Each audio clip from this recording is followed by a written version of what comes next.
Hey everyone, guess what? The election didn't go my way, so you know what? I'm moving to Japan. I even have my Japanese currency. Or maybe I'll just take the exact wrong lesson from this and just go to a social media platform, because apparently that will solve the problem.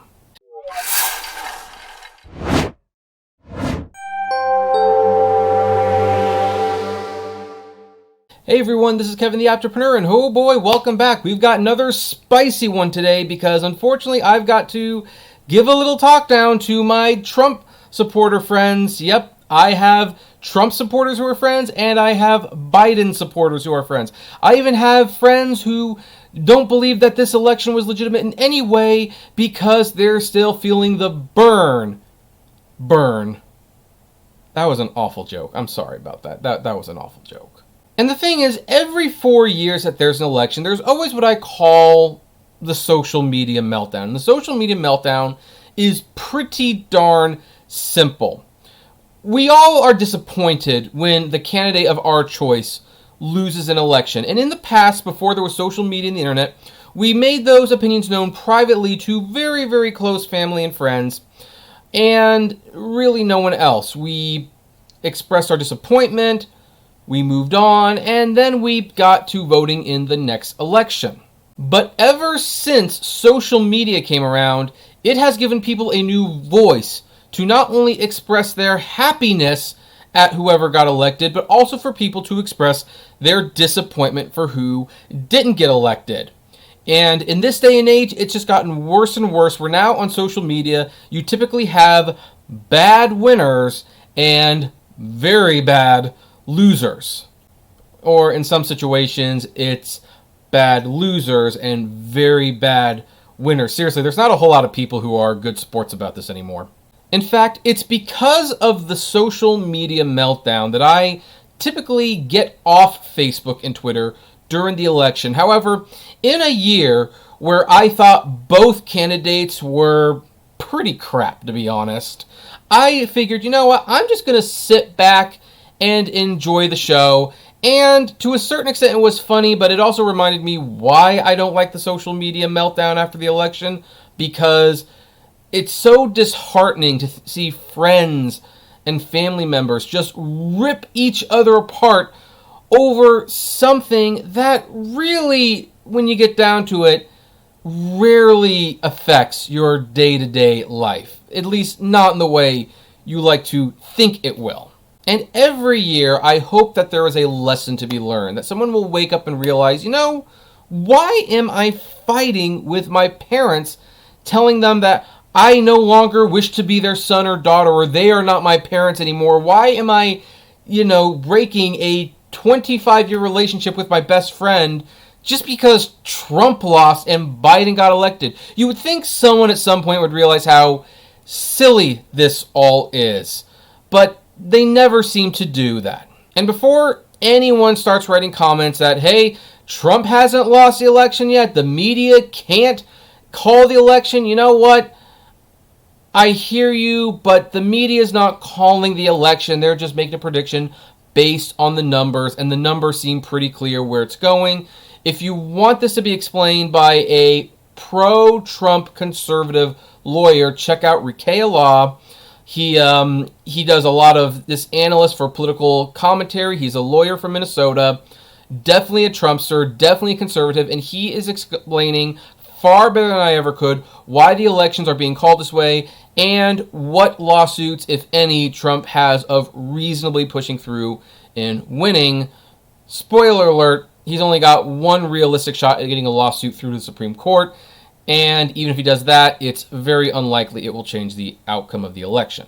But that is neither here nor there, and it's honestly kind of besides the point on what I want to talk about. So, interestingly, this year, after the social media meltdown, which still continues to this day, and it's been a week since the election at this point, well, I started reading a lot of posts from friends and family members basically saying that they were going to get off social media, or more specifically, they were going to get off Facebook.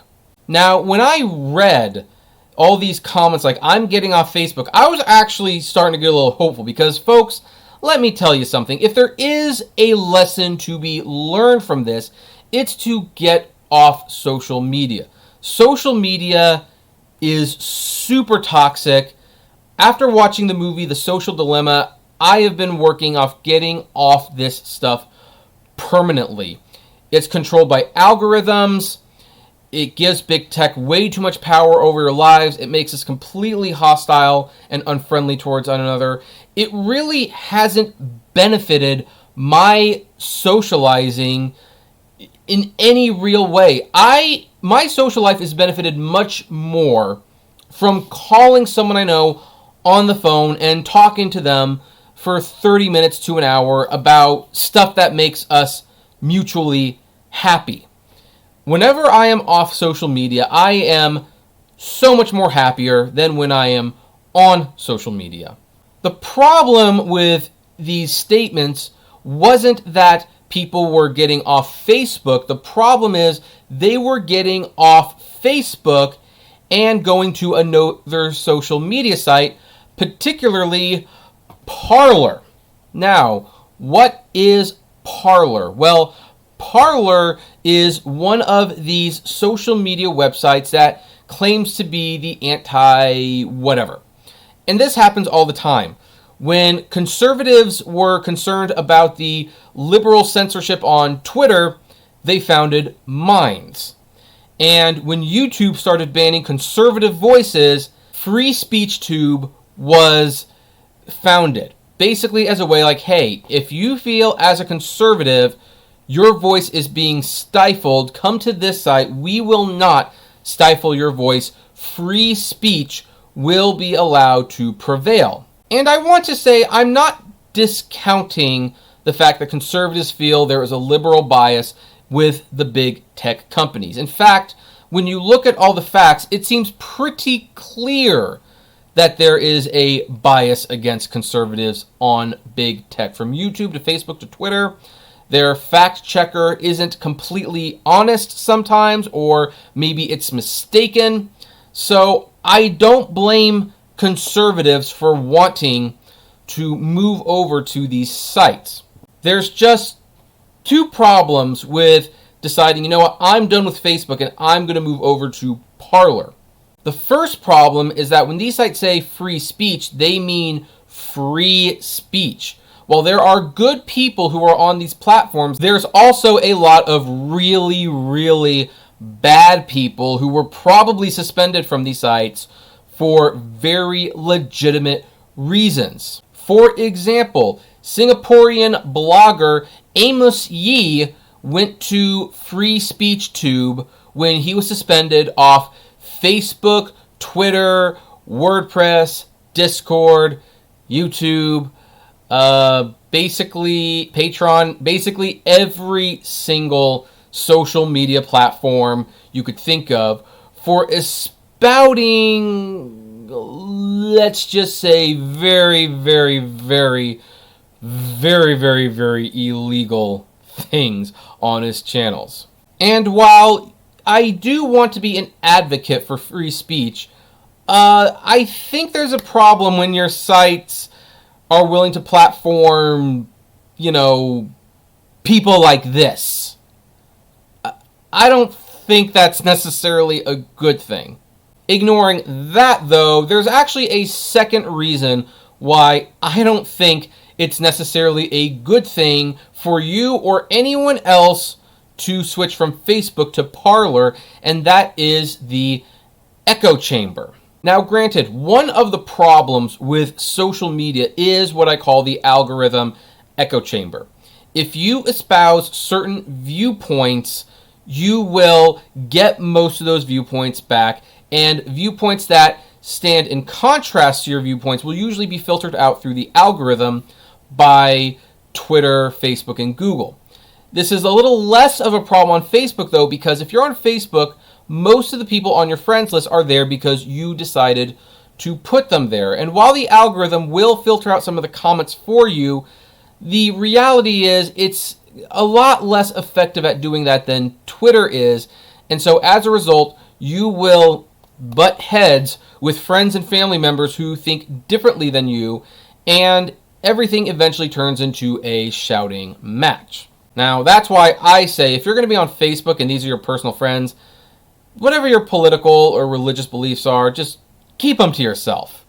Just keep them to yourself. But now, I have a bunch of pro-Trump conservative friends and family members on Facebook who they don't believe that the election is legitimate, and I'm not here to argue that right now. But let's just assume that it's legitimate. And they don't like the fact that their friends and family members vote for Biden. They aren't happy that their friends and family are being sore winners about it and gloating about how much they hate Republicans and conservatives, even though they have friends who are Republicans and conservatives. And so they have decided, you know what, I'm going to go to Parler. It's free speech. My articles won't be fact-checked, and I will be able to now filter out the friends. You know, there's a certain code system that you have to do to invite people onto your Parler, and so now you can pretty much invite all of your conservative friends to Parler, talk about fighting the election and being pro-Trump there, and Facebook's algorithm won't interfere with that. The problem is you are now exchanging one echo chamber for another echo chamber. And whether you want to even think about it this way or not, that's not going to benefit you very much. Here's the thing. One of the reasons that I respond to a lot of comments, even the ones that call me a hypocrite or call me hateful names, is because, and yeah, I sometimes respond to them very snarkily because I have to have fun, but I still respond to them because, you know what, I still like to have the other point of view. I like to see where I might be wrong, and if someone articulates that opinion in a way that is sensible and mature, I might come away with a point of view that is slightly different from what is in a video. It's also one of the reasons why when I founded the monthly rideshare podcast, which probably has no future at this point with the new direction of the channel, by the way, that I went after people who did not necessarily agree with me on everything. Me and Mark, for example, had wildly different opinions on Prop 22, and I think the conversation was more rich for having those different point of views. But what's going on right now with friends on Facebook is that they're not seeing it that way. They're not seeing that, hey, I am blessed to have friends of all different walks of life, different religions, different sexual orientations, different political opinions, and we are friends and we can still be in each other's life. Now they are saying, you know what, I want people to only say what I believe in, and not only am I not going to just simply ignore them or unfriend them, I'm going to jump to a different website altogether and pre-approve a certain people to come over here, and we can all talk in our little echo chamber and get a completely disoriented view of the world. By the way, it should be noted that having a disagreement on how a situation is playing out does not necessarily mean that you have a very disoriented view of the world. It just means you have a different opinion about what's going on in the world, but try making that argument in a social media conversation. And so, hey, let's look at Parler for a second. Let's look at like their selling point. You know, they dress it up really nicely. They say the world's town square. Speak freely and express yourself openly without fear of being deplatformed for your views. Engage with real people, not bots.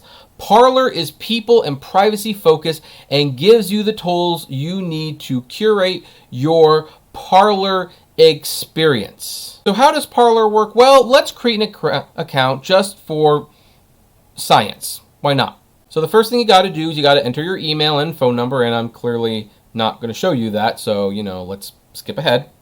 You got to punch in a code to prove that you're human. They will, of course, send you a SMS with the code, and then you can personalize your experience. You can definitely see they're not saying it. They're selling this as a free speech platform, but when you look at the top choice, Sean Hannity and PragerU, one of which I like and the other I frankly can't stand, you can kind of see that this is really more about conservatives than liberals.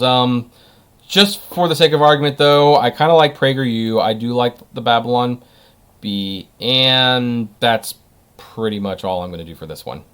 Select your profile color. Purple. I like purple. Don't ask why. I've always loved purple. Welcome to Parler. Let's parlay. I like what they did there. So here we are on Parler. As you can see, it looks very much like Facebook, except, you know, I've got the purple design. Actually, would not be a terrible design. Like, if the whole concept behind it wasn't just a little bit flawed. Oh, I do like Midnight's Edge. So yeah, we'll follow Midnight's Edge, and I think that's all we're gonna do. So there's a quartering, there's a Babylon Bee. What's new?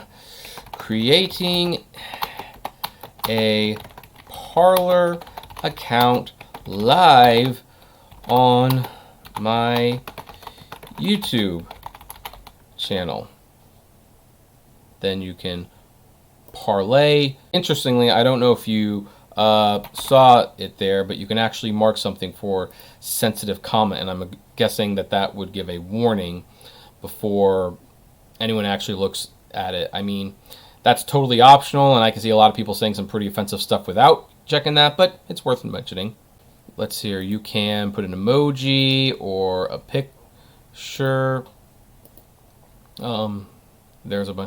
That's some of my, files that I use to make videos. We have notifications, which there's none right now. We have Discover, Parley's Discover, affiliates, users, all that stuff. Direct messages, of course.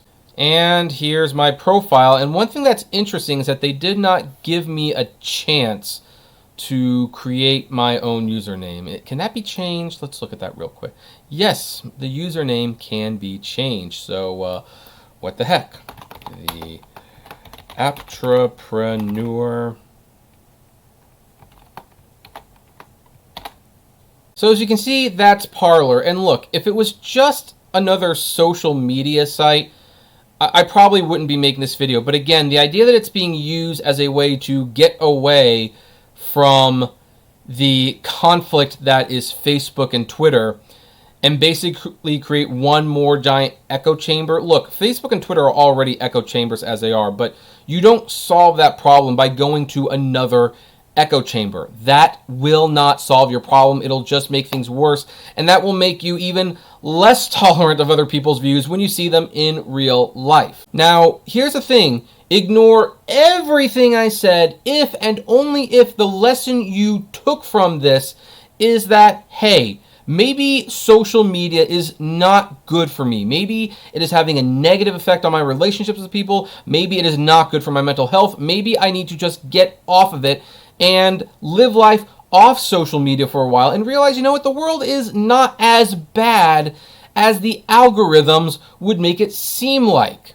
I am perfectly in favor of everyone getting off social media in general, and trust me, you will not be seeing me hanging on Parler very much. We just created the account for this video. I will probably even delete it once this is done.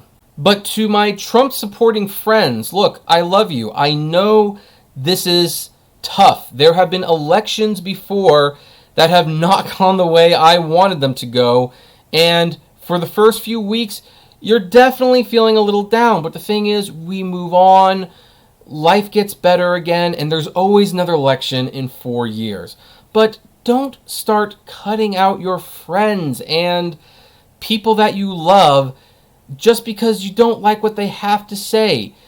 Get off social media and say, hey, let's go to dinner, and instead of talking about, whether or not the election is fraudulent or not, why don't we talk about the Xbox Series X or the PlayStation 5? I mean, what games are we looking forward to? Doesn't Cyberpunk look awesome? Maybe we should start a guild on Phantasy Star Online 2. We waited years for it. Heck, I finally got the toy capsules from the Shenmue 3 Kickstarter. And I really should open the box and look at them, but I'm kind of afraid to. Collectors, no.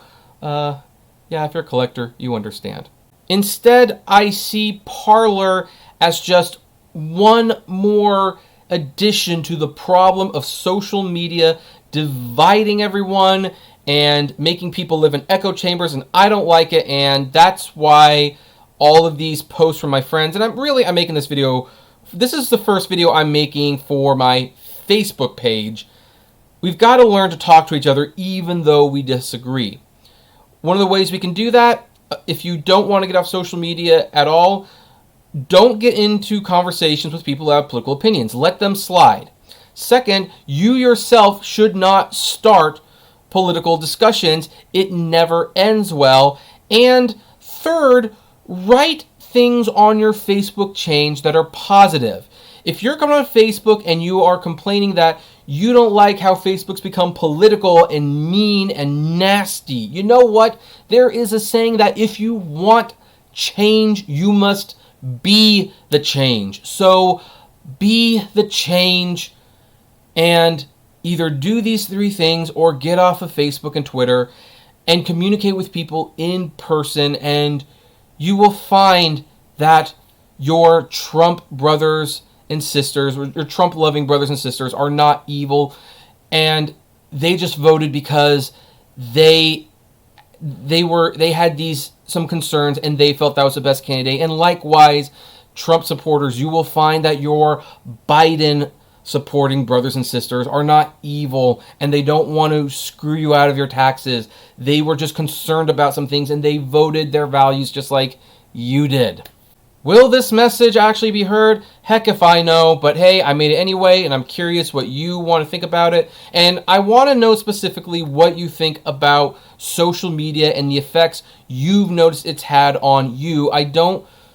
You can comment whether you think the election's fraudulent or not, but I frankly don't care. So anyway, I would like to know those things, so comment below, like, favorite, share, subscribe, and as always, flame responsibly. Have a good one.